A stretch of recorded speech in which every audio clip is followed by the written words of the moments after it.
안녕하세요. 오늘은 3월 2일 화요일 아침입니다. 오늘 또 하나님의 말씀으로 하루를 시작하겠습니다. 오늘 말씀은 시편 52편 1절에서 9절까지 말씀입니다. 제가 읽겠습니다. 포악한 자여, 내가 어찌하여 악한 계획을 스스로 자랑하는가? 하나님의 인자하심은 항상 있도다. 내 혀가 심한 악을 꾀하여 날카로운 삭도같이 간사를 행하는도다. 내가 선보다 악을 사랑하며 의를 말함보다 거짓을 사랑하는도다. 간사한 혀여, 너는 남을 해치는 모든 말을 좋아하는도다. 그런즉 하나님이 영원히 너를 멸하심이여 너를 붙잡아 내 장막에서 뽑아내며 살아있는 땅에서 내 뿌리를 빼시리로다. 의인이 보고 두려워하며 또 그를 비웃어 말하기를 이 사람은 하나님을 자기 힘으로 삼지 아니하고 오직 자기 재물의 풍부함을 의지하며 자기의 악으로 스스로 든든하게 하던 자라 하리로다. 그러나 나는 하나님의 집에 있는 푸른 감람나무 같음이여 하나님의 인자하심을 영원히 의지하리로다. 주께서 이를 행하셨으므로 내가 영원히 주께 감사하고 주의 이름이 선하심으로 주의 성도 앞에서 내가 주의 이름을 사모하리이다. 아멘. 오늘 시편은 짧지만 아주 깊이 있는 시편이라고 이야기할 수 있습니다. 여기 1절을 보면 인간의 자랑거리와 하나님의 인자하심을 비교해 놓고 있습니다. 이게 포악한 자여, 내가 어찌하여 악한 계획을 스스로 자랑하는가?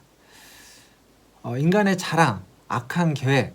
사실 이 땅에 살면서 많은 계획들이 있습니다. 선한 계획도 물론 존재하죠.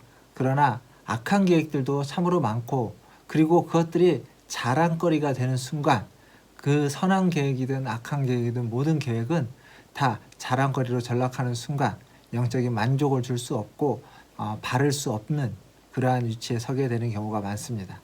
즉 인간의 자랑거리와 하나님의 인자하심이 비교되어서 나오고 있는데, 어찌 보면 인간의 자랑거리는 하나님의 인자하심 앞에서 굉장히 초라한 것에 지나지 않는다라는 것을 이 시인은 지금 이 1절을 통해서 이야기해주고 있습니다.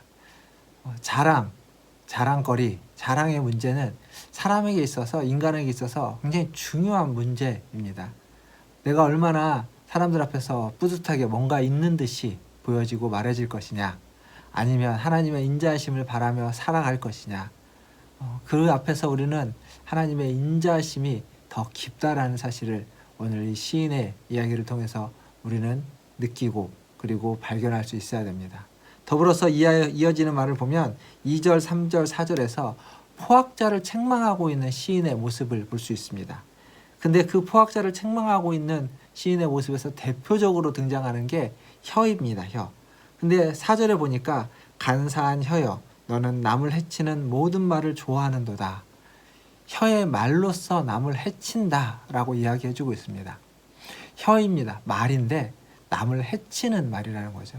말이 무슨 힘이 있겠습니까? 그냥 말일 뿐인데. 그러나 그 말에 상처를 받을 뿐만 아니라 상처를 뛰어넘어서 실제로 해 악을 끼치는 말들이 이 땅에는 너무도 많이 있습니다. 권력자의 말 한마디로 말미암아서 힘이 없는 자들은 그들의 인생이 망가지고 가진 것이 사라지고 그들의 앞길이 막혀버리는 그러한 해악을 끼치는 일들이 얼마나 많이 이 세상에 일어나고 있는지 우리가 굳이 얘기하지 않아도 다 알 수 있습니다.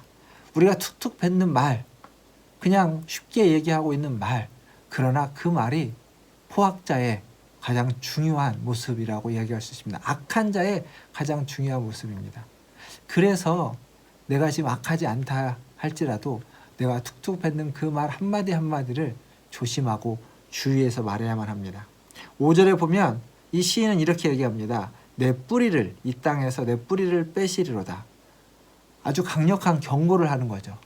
포악자에게, 악한 말을 툭툭 뱉는 자에게 뿌리채 그것을 뽑아버리겠다라고 강력한 경고의 메시지를 시인은 하고 있습니다. 이 얘기는 종말론적인 이야기라고 할 수 있습니다. 마지막 때에, 종말의 때에 마침내 그 모든 악이, 그 모든 죄가 다 뿌리채 뽑힐 것이다. 다 사라져버릴 것이다.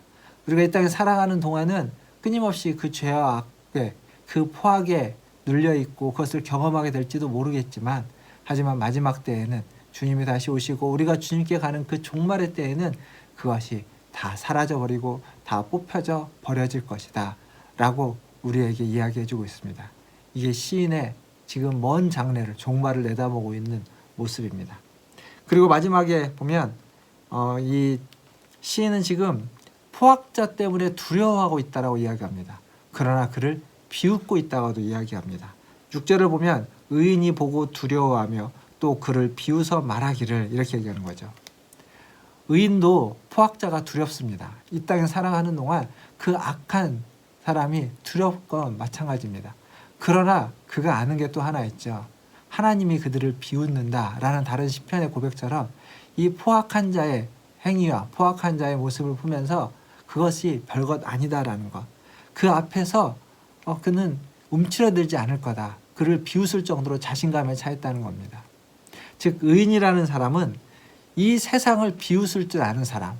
왜냐하면 이 세상이 그렇게 영원한 가치가 있지 않은 것들에 목을 매면서 살아가는 세상을 보면서 그것이 그렇게 중요하지 않은데 그것이 그렇게 목숨을 바칠 만큼 그것이 자기의 에너지와 모든 정열을 바칠 만큼 중요한 것이 아닌데 그런데 그렇게 살아가고 있는 사람들의 모습을 보면서 의인은 그것을 뛰어넘을 수 있는 버릴 것들은 버리고 소중한 것들은 붙잡을 수 있는 그러한 해안을 가진 자이기 때문에 이 세상의 어리석음을 비웃을 수 있는 자 그가 의인이다 라고 이 시인은 이야기해주고 있습니다. 그래서 이 시인은 자신의 모습을 뭐라고 이야기하냐면 우리는 어떤 존재가 되어야만 하냐라고 말하고 있냐면 8절에 보니까 하나님의 집에 있는 푸른 감람나무 같은 자다. 그런 자와 같아야 된다는 겁니다. 푸른 감람나무, 푸른 올리브나무. 이 나무에서 보여지는 이미지는 생명력입니다. 푸르름입니다. 변치 않는 힘입니다. 그리고 1절의 말씀으로 가보면 하나님의 인자하심이 있는 인자한 모습의 어떤 생명력을 느낄 수 있는 나무다라고 말해줄 수 있습니다. 그렇게 하나님을 영원히 사모하고 오늘 말씀 마지막에 보면 내가 주의 이름을 사모하리이다.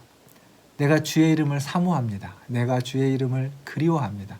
내가 주의 이름을 소망합니다. 내가 주님 뵙기를 원합니다.